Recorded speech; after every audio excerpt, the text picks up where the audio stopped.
இன்றே டவுன்லோட் செய்து உங்கள் ஃபேவரட் ஷோக்களை என்ஜாய் பண்ணுங்க. நான் எப்ப வெண்ணிலாவையும் வருணையும் பிரிச்சு வைக்கணும்னு நினைச்சேன். எங்க ஒரு விஷயம் சொல்லுங்க சொல்லுங்க பாப்போம். ஒரு விஷயம் இல்ல வான்மதி, என்னால நிறைய விஷயம் சொல்ல முடியும். வருண் சாப்பிடாம இருக்கும்போது எல்லாரும் அவனை எப்படி ரூமை விட்டு வெளியே கூட்டிட்டு வர்றதுன்னு தெரியாம போராடிக்கிட்டு இருந்தோம். ஆனா நீங்க மட்டும்தான் உங்க அப்பா அம்மா வர வச்சு வெண்ணிலா வீட்டுக்கு அனுப்ப நினைச்சீங்க. அதுக்கு முன்னாடி ஹனிமூன் போயிட்டு வந்தப்பவும் இப்படிதான் பண்ணீங்க. சாரா இங்க வந்து தங்கினப்பவும் நீங்க வெண்ணிலா வீட்டை விட்டு வெளியே அனுப்பி வைக்கதான் முயற்சி பண்ணீங்க. இப்படி என்னால சொல்லிக்கிட்டே போக முடியும். சேர்த்து வைக்கணும்னு நினைக்கிற யாரும் இப்படி எல்லா பிரச்சனையிலையும் என் தங்கச்சி எதுக்கு இங்க கஷ்டப்படணும், வீட்டுக்கு அனுப்பிடுங்கன்னு சொல்ல மாட்டாங்க. அன்னைக்கு உங்க மங்கா பெரியம்மா வந்து அந்த பேச்சு பேசுறாங்க. அதுக்கெல்லாம் காரணம் நீங்க தான். நீங்க வெண்ணிலா வந்து கூட்டிட்டு போக சொல்லாம அவங்க இங்க வந்திருப்பாங்களா? இந்த ஆள அண்ணாமலையாட்ட சொல்றதெல்லாம் யோசிக்காம செய்யற தத்தின்னு நினைச்சா எல்லாத்தையும் நோட் பண்ணிட்டு இருந்திருக்கான். கரெக்டா கேக்குறானே, இப்ப என்ன பண்றது? நீங்க சாரா செத்துட்டான்னு சொன்னதுக்கு பின்னாடி கூட வருண் வெண்ணிலாவை வெறுக்கணுங்கிறதுக்காக பண்ண மாதிரி தான் தோணுது. நான் நல்லதுன்னு நினைச்சு பண்ணது எல்லாமே இப்படி உங்க கண்ணுக்கு தப்பா தெரிஞ்சிருக்கே. நான் என்ன பண்ணுவேன்?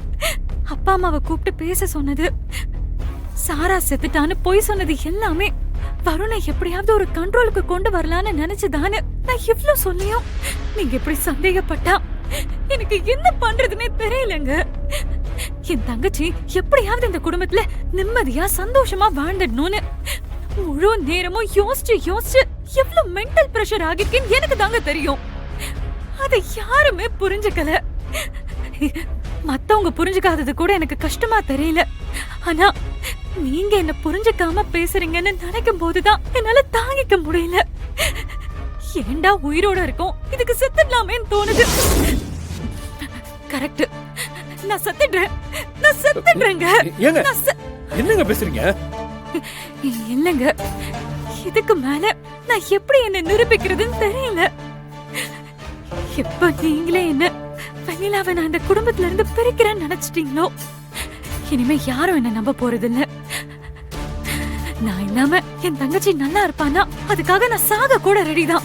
ஐயோ, நான் ஏதோ டென்ஷன்ல அப்படி பேசிட்டேன். அதுக்கு போய் நீங்க இப்படி சரி ஓகே. இல்லங்க, அத்தையும் சரி அண்ணாமலை அத்தையும் சரி என் மேல கோவத்துல இருந்த அப்ப கூட நீங்க என்ன புரிஞ்சுப்பீங்கன்னு நினைச்சேன். இப்போ நீங்களே இப்படி பேசும்போது என்னால தாங்கிக்க முடியல. என் மனசு அப்படி வலிக்குது. என்ன மன்னிச்சிடுங்க. சரி விடுங்க, நானும் ரொம்ப கோவப்பட்டேன். இதுக்கு மேல இப்படி எல்லாம் எதுவும் பண்ணாதீங்க. நீங்க என்ன மன்னிச்சிட்டீங்களா? சொல்லுங்க, என்ன மன்னிச்சிட்டீங்களா?